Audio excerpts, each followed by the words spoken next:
Hallelujah hallelujah. सभी को जय मसीह की। आज के इस सुंदर दिन में प्रभु आप सबको बहुत आशीष करे, बहुत आशीष करे। आज का सुंदर वचन परमेश्वर का पवित्र वचन है, खासकर गिनती 3 अध्याय।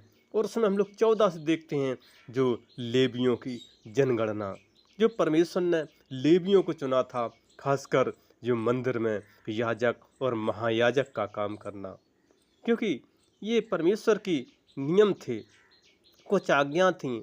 क्योंकि परमेश्वर ने सीने के जंगल में मूसा से कहा था कि लेवियों में से जितने पुरुष 1 महीने या उससे अधिक आयु के हों, उनको उनके पितरों के घरानों और उनको कुलों के अनुसार गिन ले। क्योंकि परमेश्वर ने बताया था। और वहाँ पर जो नाम दिए गए हैं, उनमें जो लेवी के पुत्रों के नाम हैं गेरशोन, कहात और मरारी। परमेश्वर ने जो मूसा को बता रहे हैं, मूसा गिन रहा है कि जो गेरशोन और कहात और मरारी ये लेवी वंश के हैं, और बता रहे हैं इनको कैसे डेरे डालने हैं। क्योंकि हम लोग जब 3 के किस्म पढ़ते हैं, गेरशोन से लिब्नियों और सिमियों का कुल चले, और गेरशोन वंशियों के कुल ये हैं। इनमें से जितने पुरुषों की आयु 1 महीने की या उससे अधिक थी, उन सबों की गिनती 7,575 निकली। जो खासकर परमेश्वर ने कहा कि वो पीछे पश्चिम को अपने डेरे डालना था, उनको पश्चिम की ओर से डेरे डालने हैं। उनका काम है मिलाप वाले तंबू के द्वार का पर्दा, और जो आंगन, निवास और वेदी के चारों ओर हैं उनके पर्दे, और उसके द्वार का पर्दा और सब डोरियां जो उसके काम आती हैं, उनको ये काम करना है, परमेश्वर बता रहे हैं। और जो दूसरे नंबर पर है कहातियों का, और जितने पुरुषों की आयु 1 महीने या से अधिक थी, गिनती 8,600 थी। उनकी गिनती 8600 थी। जो खासकर जो और पवित्र स्थान की वो रक्षा का उत्तरदायित्व था। और उनको जो अपने डेरे डालना था, वो दक्षिण की ओर डालना था। और उनका काम था, जो परमेश्वर ने बताया कि जो वस्तुएं उनको सौंपी गई थीं, वो तो संदूक, मेज, दीवट, वेदियाँ और पवित्र स्थान का वो सामान जिससे सेवा टहल होती है, पर्दा अर्थात पवित्र स्थान में काम में आने वाला सारा सामान था, परमेश्वर बता रहे हैं। और जो वहाँ लेवियों का प्रधान, जो प्रधानों का प्रधान कौन है? हारून याजक का पुत्र एलियाजार हो।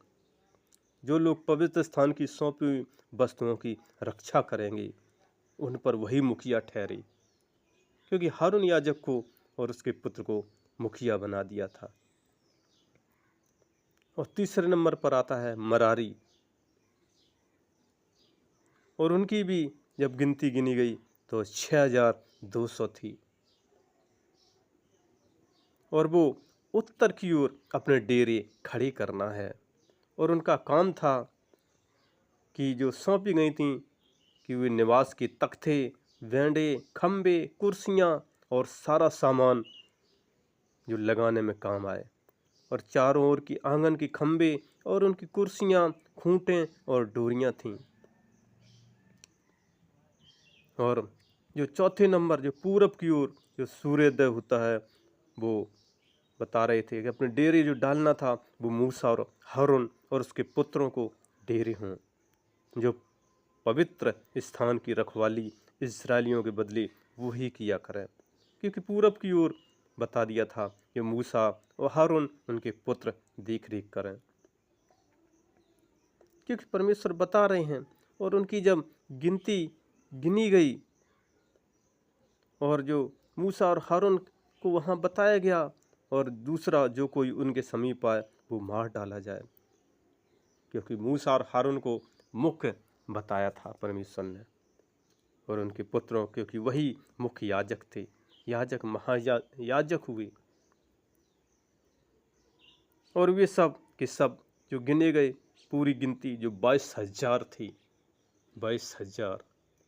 क्योंकि जब हम लोग देखते हैं जो मूसा और हारून ये कहाँ से आए थे और कहाँ से इनका जो इनका कुल था वो हम लोग देखते हैं निर्गमन 6 के हम लोग जब 20 में देखते हैं, जो खासकर जो कहातियों के जो वंश से हुए थे और जो उनका पुत्र अब अरमाम ने अपनी फूफी योकेबेद से विवाह किया था और उससे हारून और मूसा उत्पन्न हुए थे।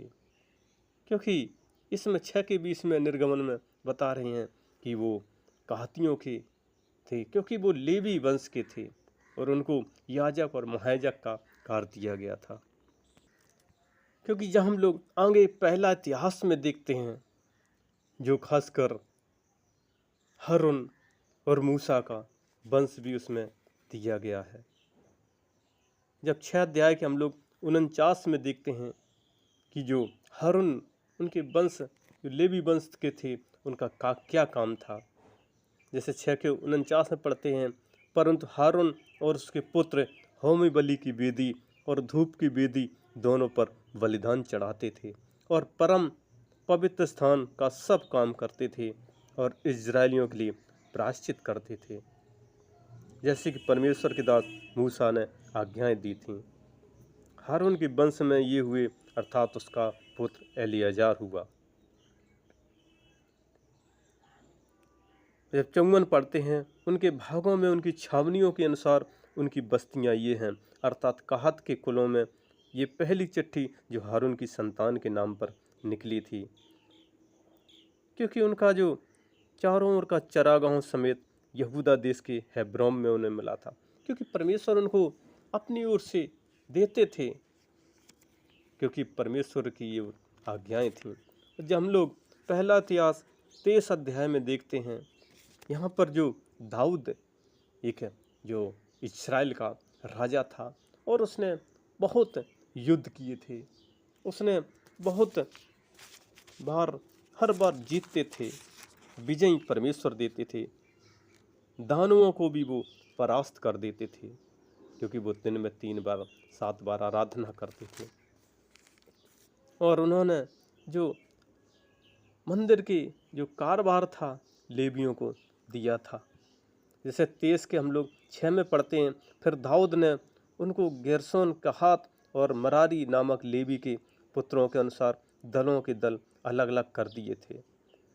और कहात के पुत्र अरमाम के पुत्र हारून और मूसा यहाँ पर नाम दिए गए हैं। हारून तो इसलिए अलग किया गया कि वह अपनी संतान सदा परम पवित्र वस्तुओं का पवित्र ठहराए और सदा यहोवा परमेश्वर के सम्मुख धूप जलाया करे और उसकी सेवा टहल करे और उसके नाम से आशीर्वाद दिया करे। क्योंकि 23 के हम लोग जब 13 में पढ़ते हैं, ये परमेश्वर की ओर से आदेश थे, परंतु परमेश्वर के भक्त मूसा के पुत्रों के नाम लेवी के गोत्र के बीच गिने गए, क्योंकि वो परमेश्वर के काम करते थे मूसा भी, इसलिए क्योंकि ये परमेश्वर के भक्त थे और वो याजक महायाजक हुए जो परमेश्वर के पवित्र स्थान में कार्य करते थे। लेकिन जब हम लोग परमेश्वर की आगे कार्य को देखते हैं, जैसे मत्ती में देखते हैं, यीशु मसीह इस संसार में क्यों आए थे, उन्होंने ऐसे ऐसे चमत्कार किए बड़े बड़े, अंधों को आंखें दी, लंगड़ों को चलाया, गूंगों को बोली दी, मुर्दों को जीवित किया, और वही प्रभु यीशु मसीह उस क्रूस पर कुर्बान हुए। जैसे हम लोग मत्ती 27 अध्याय के हम लोग जब 50 देखते हैं, यीशु मसीह क्रूस पर अपना प्राण त्याग दिए थे, उन्होंने एक शब्द भी नहीं बोला था, यदि वो देख भी लेते तो सब ब्लास्ट हो जाते। यीशु ने फिर बड़े शब्द से चिल्लाकर प्राण छोड़ दिए थे, और देखो मंदिर का पर्दा ऊपर से नीचे तक फटकर 2 टुकड़े हो गया और धरती डोल गई और चट्टानें तड़क गईं और कब्रें खुल गईं और सोए हुए पवित्र लोगों के बहुत से शव जी उठे, और उनके जी उठने के बाद वो कब्रों में से निकलकर पवित्र नगर में गए और बहुतों को दिखाई दिए। तब सूबेदार और जो उसके साथ यीशु का पहरा दे रहे थे भूकंप और जो कुछ हुआ था उसे देखकर अत्यंत डर गए और कहा, सचमुच यह परमेश्वर का पुत्र था। वो भी सूबेदार, वहाँ के जो मिलिट्री के थे, वो भी कहने लगे कि ये परमेश्वर के पुत्र थे। वहाँ बहुत सी स्त्रियाँ जो गलील से यीशु की सेवा करते हुए उसके साथ आई थीं, दूर से ये देख रही थीं। उनके मरियम मगदलीनी और याकूब, यूसुफ की माता मरियम, जब्दी के पुत्रों की माता, वो सब लोग थे वहाँ पर, देख रहे थे। लेकिन मेरे प्रभु के लोगों, यीशु मसीह कुर्बान तो हो गई, लेकिन वो तीसरे दिन जी उठे थे। क्योंकि हम लोग जब 28 की 5 पढ़ते हैं, क्योंकि जब स्त्रियां वहाँ गई थी कब्र पर देखने के लिए, तो उनका रूप जो वहाँ था उसका बाली का समान उज्ज्वल था, उसके भय से पहरुए काँप उठे और मृतक समान हो गए थे। और स्वर्गदूतों ने स्त्रियों से कहा था, मत डरो, मैं जानता हूँ कि तुम यीशु को जो क्रूस पर चढ़ाया गया है ढूंढती हो। स्वर्गदूत बता रहे हैं उन स्त्रियों को, जो मरियम मगदलीनी और बहुत स्त्रियां थीं। 28 की जब हम लोग 5 और 6 में पढ़ते हैं, वह यहाँ नहीं है, वो बता रहे हैं स्वर्गदूत, परंतु अपने वचन के अनुसार जी उठा है। हालेलुया। आओ वह स्थान देखो जहाँ प्रभु पड़ा है। और उन्होंने चेलों को बताया जाके कि हमारे प्रभु यीशु मसीह जीवित हो गए हैं, और उन्होंने चेलों को दिखाई भी दिए। और आज भी यीशु मसीह स्वर्ग के सिंहासन पर बैठते हैं और कह गए, मैं तुमको पवित्र आत्मा की शक्ति सामर्थ देता हूँ, जो तुमको पृथ्वी पर संभालेगी, सहायता करेगी। इसलिए हमें प्रभु का धन्यवाद करना है, क्योंकि एक दिन वो आएंगे, लेने आएंगे अपने बच्चों को और कहेंगे अपने स्वर्ग राज में रखेंगे। इसलिए उसका धन्यवाद करें, प्रार्थना करें, स्तुति करें। वो इसी से खुश होता है। 6 दिन काम करें, एक दिन भवन में जाएं, उसकी महिमा करें, प्रशंसा करें, जय जयकार करें, क्योंकि वो इसी से प्रसन्न होता है। और यीशु मसीह वादा कर गए, अंत के दिनों में आऊँगा और मैं न्याय करूँगा, क्योंकि वही न्याय के सिंहासन पर विराजमान है। इसलिए हमें उसकी भक्ति करनी है, उसकी आराधना करनी है, जिससे वह प्रसन्न होता है। यही केवल स्वर्ग का वारिस बना सकती है। उस पर विश्वास करके देखो, रिश्ता बना के देखो, जिंदगी बदल जाएगी मेरे दोस्तों। उसका वचन कहता है यूहन्ना 3:16 कि परमेश्वर ने जगत से ऐसा प्रेम किया कि अपना इकलौता पुत्र दे दिया, ताकि जो कोई उस पर विश्वास करे वो नाश न हो परंतु अनंत जीवन पाए। वही स्वर्ग पहुँचेगा जो उस प्रभु पर विश्वास करेगा। कोई भी, वहाँ लिखा है, कोई भी XYZ जो भी विश्वास करेगा वो अनंत जीवन पाएगा। यूहन्ना 3:16 हमें बताता है। इसलिए परमेश्वर का धन्यवाद करें, जय जयकार करें। Hallelujah, hallelujah. और इस वचन पर प्रभु आपको बहुत आशीष करे। और हमारा अगला वीडियो देखने के लिए हमारे इस नए चैनल को आप लाइक और सब्सक्राइब ज़रूर करें, ज़रूर करें। धन्यवाद, धन्यवाद।